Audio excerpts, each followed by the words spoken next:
Limburg Vandaag zijn Kastelein Fashion en Den Beek, Auvour, Comma, Marijke Paradiek Hair and Beauty, Brand, Vida Mama en Ons Huis Reuver.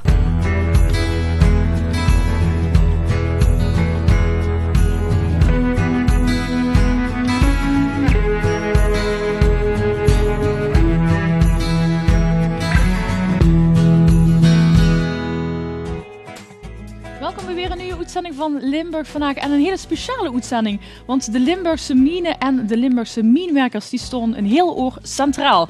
We gaan met oud-mijnwerker en ook bovenal zanger Bruno Majerek praten en dan komen we hen luisteren. We hebben te gast Henk Stijvers, zanger van Carboon, en schrijver Wiel Kusters, beide mijnwerkerszonen.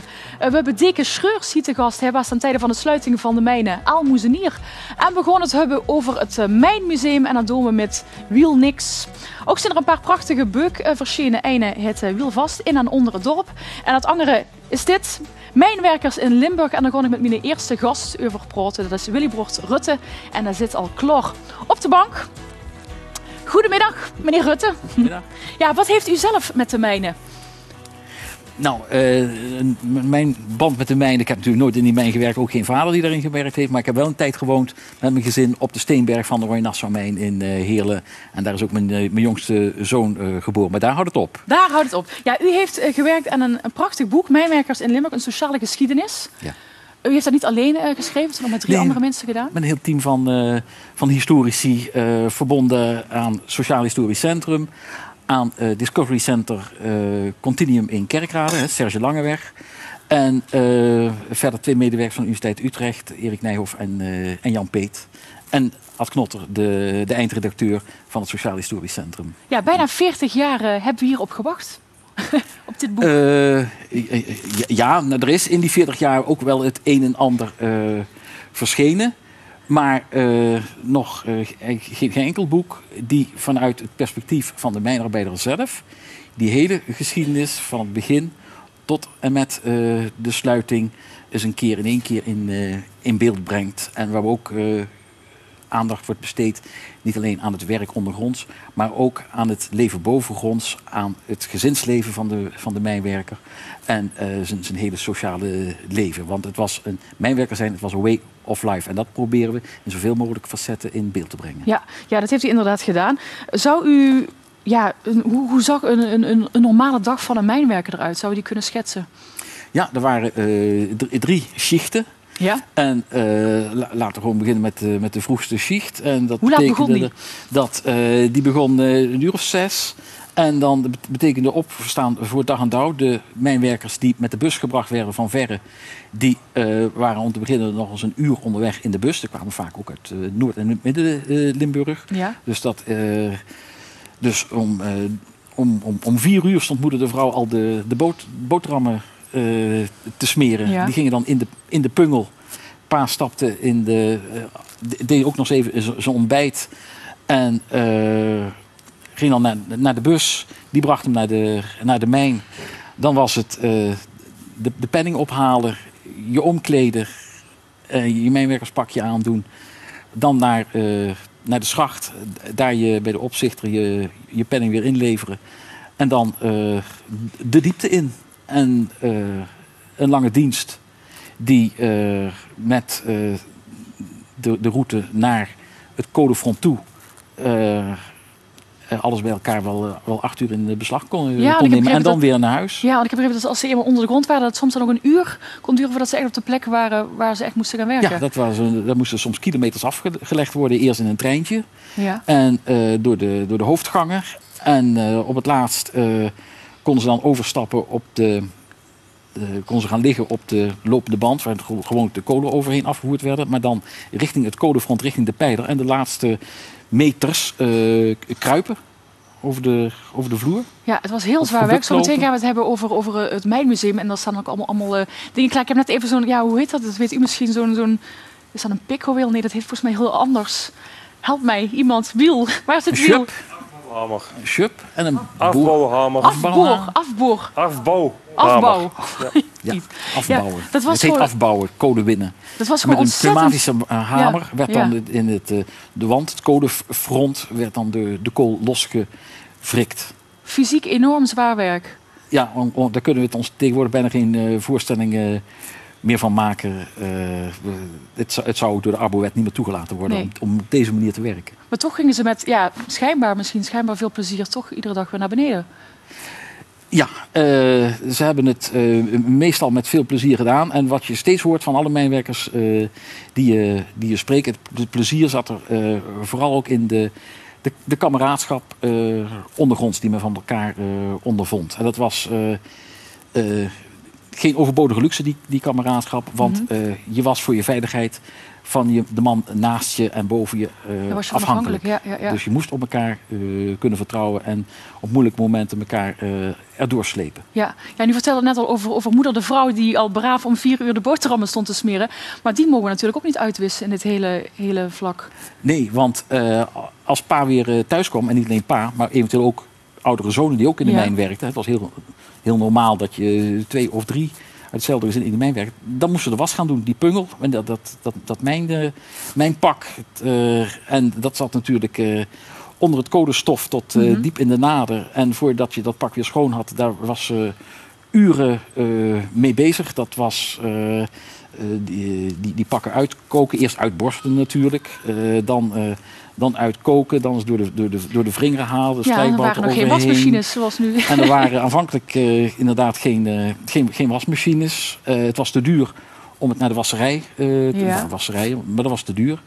En, dus dat deed men allemaal maar zelf. En dan, als je dan de mijnwas gedaan had, het mijnpakje, vervolgens moest je de ketels weer allemaal schoonschrobben, want je lakens en je andere wasgoed, ja, dat zou weer onmiddellijk zwart worden als je niet eerst de boel helemaal weer uitschrobde. En als ze dan klaar was met de was, kon ze de aardappels gaan schillen? Dan kon ze de aardappels. Het waren vaak grote gezinnen. Ja. En een mijnwerker die verbruikte enorm veel calorieën. Dus dat moest goed gegeten worden. Flinke maaltijden waren dat. Dus er nog een baantje bij hebben, dat was praktisch onmogelijk. Nee, en de rolverdeling zoals die nu is, dat was natuurlijk ook toen onmogelijk om dat gezin draaiende te houden. Dat was totaal anders. Ja. Die vrouw die stond helemaal eigenlijk ook in dienst van dat mijnbedrijf op de achtergrond. En de mijnbedrijven die beseften dat eigenlijk zelf ook wel, dat zonder die vrouw van de mijnwerker ze het nooit zouden kunnen redden. Die mijnwerker, als die thuis kwam, dan moest hij onmiddellijk zijn natje en zijn droogje hebben. Want hij was door zware fysieke arbeid zodanig uitgeput dat als ze niet oppassen, dan viel hij nog boven zijn bord eten in slaap. Ja. Dus nog wat doen met de kinderen of zo. Ook de opvoeding van de kinderen kwam ook op de vrouw neer. Ja. En dat mijnwerkershuishouden, dat was wat we dan noemen een matriarchale situatie. Waar dus en dat staat dus allemaal in dit prachtige, mooie, dikke boek beschreven. Voor wie, tot slot, is dit boek, voor wie is het boek bedoeld? Nou, iedereen die geïnteresseerd is in het mijnbouwverleden, die zal ervan van smullen. En vooral als je wat dieper wil graven, als je een beetje het naadje van de kous wil weten, dan kun je in dat boek je hart ophalen. Want er wordt ook precies in een van die openingshoofdstukken uitgeduid hoe nou zo'n dag van zo'n mijnwerker eruit zag. Maar ook hoe je binnen het mijnbedrijf kon opklimmen als beginneling, leesjongen van de ondergrondse vakschool. En zo van hulphouwer en eventueel nog hoger opklimmen in de hiërarchie tot opzichter. En al die functies die daar waren, dat wordt daar uit de doeken dat heeft u mooi gezegd. Gedaan. Diep gegraven. Het is een prachtige boek, stonden overigens ook hele mooie foto's in. Het is echt een aanrader. Ja, dat is de vriendin van Paul Arnold, de beeldredacteur. Ja. Dankjewel Willebert Rutte. Ja, we gaan luisteren naar ook iemand die jarenlang onder de grond heeft gewerkt. Het is Bruno Majorek en hij gaat een paar van zijn bekendste hits zingen, namelijk Laila en O Donna Clara. Nur die eine Nacht erwähle mich, küsse mich und quäle mich, denn ich liebe nur dich. Oh, Laila. Stellen Sie sich vor, meine Damen, ich wäre ein wilder Räuber. Stellen Sie sich vor, Sie liefen ganz alleine rum im Wald. Ich tät rufen von Hände hoch oder ich schieße Sie. Wäre das nicht wunderbar? Fühlen Sie jetzt, meine Herren, dass die Damen vollkommen willos sind geworden. Ja, bei der zweiten Strophe hat sich schon eine ganze Menge junge Damen in den Sekt und Schnaps trinken verschluckt. magisch helle Tropennacht. Vor dem Frauenhaus in Algiers hat ein dunkles Auge ihm angelacht, den armen bleichen Legionär. Und das Auge hat ihm toll gemacht, vor dem Frauenhaus in Algiers. Und er sang ein heißes Liebeslied, Sterbensmut und reich. Laila, heute Nacht muss ich dich wiedersehen. Oh, Laila, deine schlanke, braunten Glieder strählen. Laila, nur die eine Nacht erwähle mich, küsse mich und quäle mich, denn ich liebe nur dich. Oh, Laila, so wie du, hat mir nur eine belogen, so wie du. Hat mir nur eine betrogen,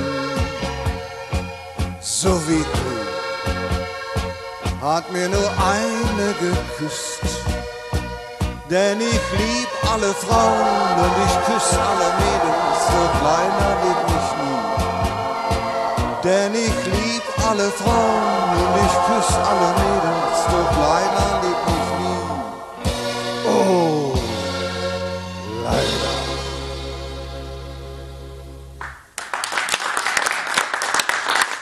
Ja, dat was Bruno Majorek straks gewoon met zijn kallen over zijn tiet onder de grond. De tiet voor de knuppelen en Jos laat Pierre zien hoe het was om een kanarie te zien in de mine.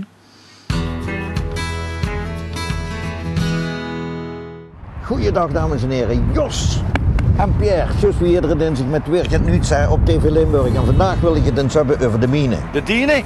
Waarom niet een keer over de mine? Pierre, over de dienen. Over de mine. Let over eens een keer over de mine, joh. Ik wou het eens een keer over de mine hebben. Dat zeg ik toch over de mine?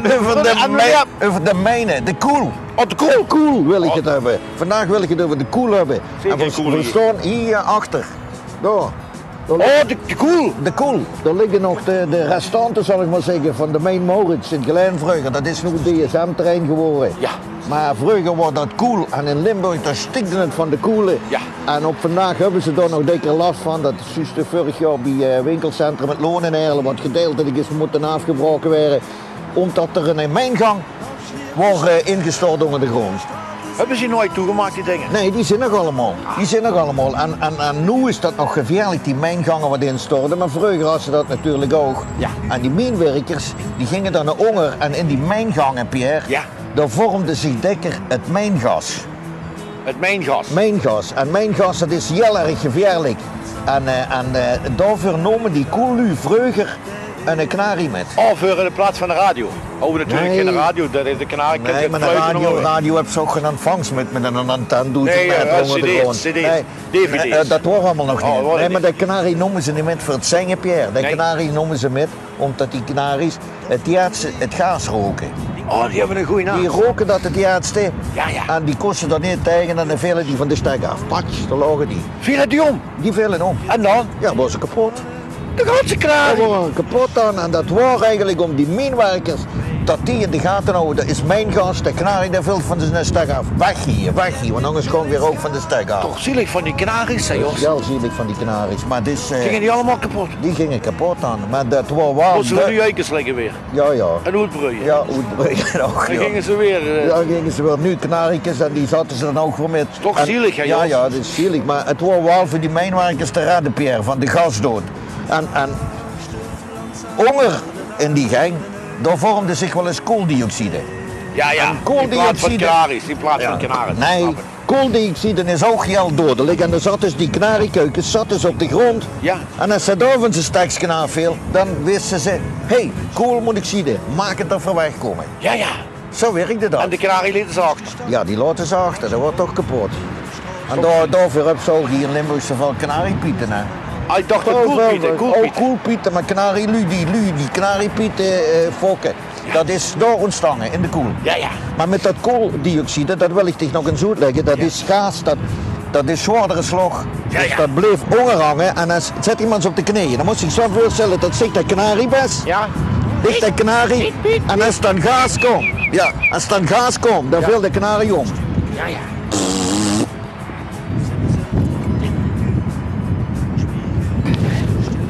Ja, wat is het? Dat wordt inderdaad huffy stuff. En zo ging dat die kanarie zo gaan, want dat is van deze weg ook op gebaseerd, dames en heren. Ruik het honger in de koel een beetje gek, dan viel de kanarie van zijn stek. Dit wordt het weer. Tot de volgende keer. Even geluk, hè, Jos. Donker.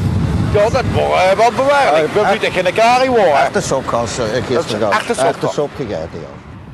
Ja, dat worden de knuppelen. En Dijke Schreursen, zo zie je ook al hartelijk te lachen om de knuppelen. Was het een herkenbaar verhaal voor u? Ja, zeker. Ja, jij wordt almoezenier in de tijd dat voornamelijk de meeste minen gingen sloeten. Ja, vanaf 1973 ben ik almoezenier van sociale werking geweest in de Oostelijke Mijnstreek. Ja. Dus van tevoren zat ik in Zuidelijk Limburg in die functie. En in 1973 ben ik dus in de Oostelijke Mijnstreek gekomen, juist in de periode dat eigenlijk het besef doordrong van hoe negatief uitwerkte de sloting van de mijnen. Ik bedoel, de mijnwerkers zelf wisten wat ze achter zich gelaten hadden. Maar er wordt aanvankelijk ook, zeker in het officiële circuit, de gedachte van, dat is ook voor u gelukkig niet meer onder de grond. En dat was voor mijnwerkers ook een heel duidelijk iets waar ze achter stonden. Ook al omdat ze zagen, mijn kegel wordt onder de grond. Ja, dus dat was toch een heel duidelijk perspectief. Maar de belofte van, er is een andere toekomst voor in Limburg, die werd hoe langzamerhand natuurlijk dat die er niet waren. En de teleurstelling daarover, die groeide als het ware met de dagen. En dat ging samen met heel verschillende zaken. In de zin van, de strijd ontstond rondom de hoogte van de pensioenen. Dat was ook iets tastbaar en wijsbaar negatiefs. Maar achter het protest daartegen zat eigenlijk een hele protest tegen het feit dat ze een afgeschreven generatie van mensen waren. Die met trots terugkeken op het werk wat ze gedaan hadden. En die nu als het ware in een minderwaardige situatie komen. Ik herinner me dat mannen van die oud-mijnwerkers naar nieuwe bedrijven moesten begeleiden.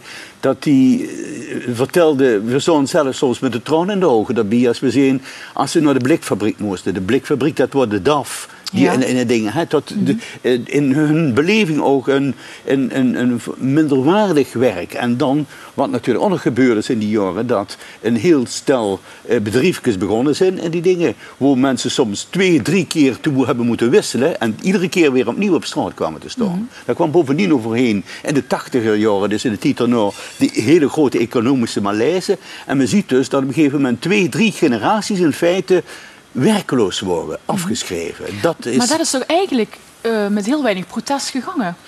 Want ik heb gehoord dat in 1964, toen heeft een uil toen gezegd dat de eerste minen werden gesloten, dat er meerdere zouden volgen. Ik kreeg er een applaus op. Ja. Er is geen groots volksprotest gekomen. Nee, ik herinner me de laatste grootste demonstratie die gehouden is van een aantal duizenden oud-mijnwerkers die op een gegeven moment naar het AMF trokken om door hun protest te uiten omtrent de pensioenen.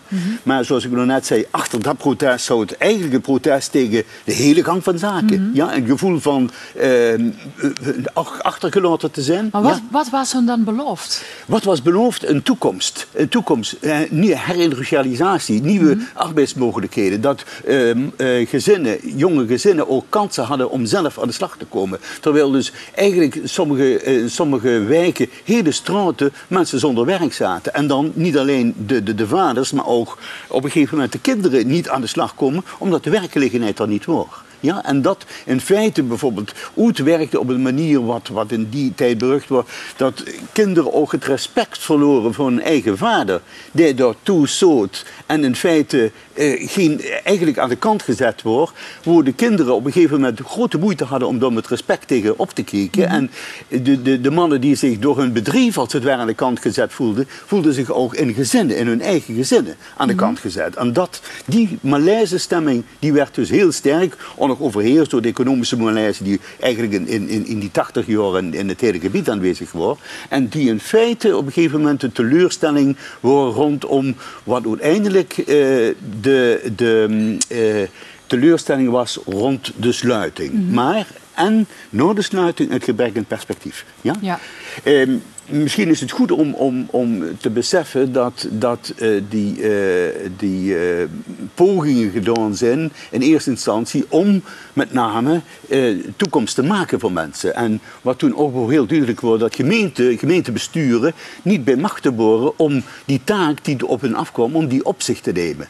Toen is de zogenaamde perspectievennota is gekomen, daar kwam een brok geld voor om aan de situatie te veranderen. Maar er was gewoon, niemand wist wat ze in eerste instantie wat ze met geld moesten doen. Er is een hele rare bestemmingen toen in eerste instantie voor geweest, voordat op een gegeven moment een gecoördineerd proces op gang is gekomen in een poging om dus nieuwe economische en sociale toekomst voor Limburg te maken. En dat is toen op gang gekomen onder het motto van zwart naar groen. Van zwart naar groen. Ja, alles werd afgebroken. Ja, maar ik bedoel, dat was het. Onder dat motto is dat gebeurd. Er werden dus eigenlijk bijna alle mijngebouwen moesten verdwijnen. Ja. Maar wat eigenlijk veel erger was, dat met het verdwijnen van de gebouwen, als het ware, de mijnwerkers zelf werden uitgewist. Er mocht niet meer over gepraat worden. Dat was Gert van Vreugger. Ja, er moest toekomst gemaakt worden. Er moet gezag worden als in inderdaad een aantal dingen gebeurd die inderdaad een stuk toekomst hebben gebracht voor Limburg. Te laat, in mijn beleving. Ja?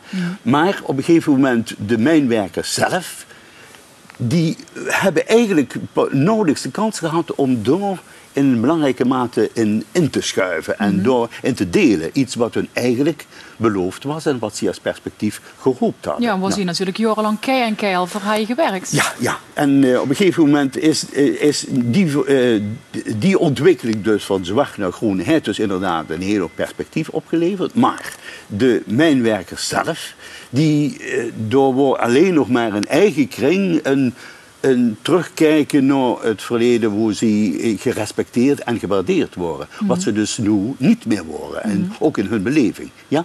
Dat is eigenlijk de tragiek geweest van die 80er, 90er jaren, waarin op een gegeven moment een nieuwe toekomst voor Limburg gemaakt moest worden en waar mensen op een gegeven moment in 2-3 generaties, bijna 2-3 generaties onder geleden hebben. Ja. En dat is toch een hele tragische zaak. Ja, nu zit er in Kerkhoorstijd een beeldje van der Joep. Ja. Wat betekent dat voor de mijnwerkers? Ja, luister, ik denk op een gegeven moment dat een standbeeld oprichten heeft natuurlijk altijd een functie. Ja? Maar, en het is ook heel belangrijk dat het een standbeeld er is. Maar als aan dat standbeeld iets niet beantwoordt, dan kun je natuurlijk een heel mooi beeld oprichten voor iemand. Maar als de mensen zelf op een gegeven moment zich niet onvoldoende gewaardeerd voelen, dan is dat een schijnsituatie. Ja. Het is mooi dat het standbeeld er staat, maar het heeft in de tijd geduurd eer een nieuw klimaat is ontstaan. En gelukkig zitten we daar tegenwoordig op dit moment in dat een herwaardering plaatsvindt voor wat deze mensen voor Limburg, maar ook voor het hele land betekend hebben. Ja. En dat is natuurlijk een goede ontwikkeling. Ja, want dit is nu met het boek waar we het net over hebben gehad. Je zit voorzitter van de stichting... De koepelverhaal. Ja. Dus we hebben dus uitgevoerd een motie die in de Provinciale Staten van Limburg is aangenomen. Dat eindelijk nadat de geschiedenis van de mijnen, van de bedrijven geschreven worden, nu een geschiedenis moest komen van de mijnwerkers zelf. Een sociale geschiedenis. En dat heeft geleid tot stand komen van die 2 werken die ook straks zijn aangekondigd. Enerzijds het wetenschappelijke werk, anderzijds een werk voor een breed publiek, waarvan we op een gegeven moment hebben kunnen beleven dat doorin mensen zelf aan het woord komen, zoals zij de zaken beleefd hebben en de verbanden daarin enzovoorts. En dat is dus eigenlijk door ons ook bedoeld als een echt monument. Door ze zegt van, nou kijk, wat je gepresteerd hebt, de waardering die je verdient, die willen we uitgedrukt zien in deze boeken. En daarom dat we ook als derde activiteit hebben gehad, dat we het publieksboek, dat we dat gratis overhandigen aan alle mensen die tot nu toe nog bij de pensioenfondsen staan ingeschreven. Het zijn nog 30.000. Nou, dat is toch een heel mooi cadeau. Ja. Ja. Omdat je allebei de boek al hebt gelezen? Ja, luister, die hebben we met stukken en brokken gelezen. Maar het is te boeiend, het is de moeite waard. En ik denk dat namens oud-mijnwerkers het publieksboek zullen lezen, dat ze zich daar geweldig in herkennen. En een van de fijne dingen in dat boek vind ik ook nog om even op te melden, dat tussen Hurkskes overal de woord opgenomen zijn die de mijnwerkers zelf gebruikten. En zo bleven die woord ook gelukkig bewaard. Zoals Glückauf. Glückauf, dat heel fijn dat je hier wordt. Fijn om te zien dat je er nog met zoveel passie over praat. We gaan nog even voor de reclame, maar blijf vooral kijken, want zometeen gaat Henk Stijvers samen nog zingen met Thijs van Toor. En we gaan nog praten met Bruno Mascherek en we gaan het nog hebben over het Mijnmuseum in Heerlen. Tot zo, na de reclame.